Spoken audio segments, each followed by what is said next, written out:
подъезде. Они устроили возгорание. Один выбежал, двое остались там. Его сейчас заключили под стражу. То есть это по причине пьянства возгорания? Да. По причине пьянства произошло возгорание.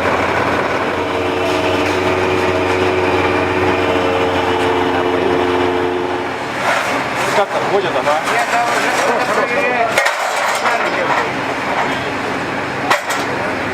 Там уже проверяет квартиру, товарищи.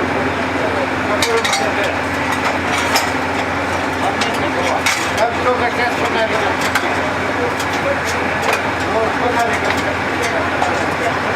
Что, нормально тут? Может, 48-ю сюда они просто поливают, там и все. Там начинает гореть.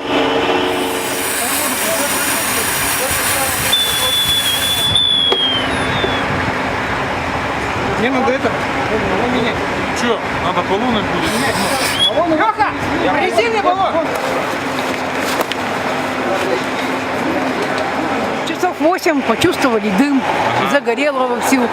Ну и это самое, посмотрели, из-за окон дым начался, резиной запахло. Ну, начали, видимо, вызывать. Потом мы ушли в другую комнату, повешали этот, как ее, тряпочку на лицо, на рот. Ну, а потом вот вызвали, видишь, что делается. Что случилось? Пьяницы тут у нас собираются все в подъезде, кому не лень. Вот и все. Там пировали, загорело все.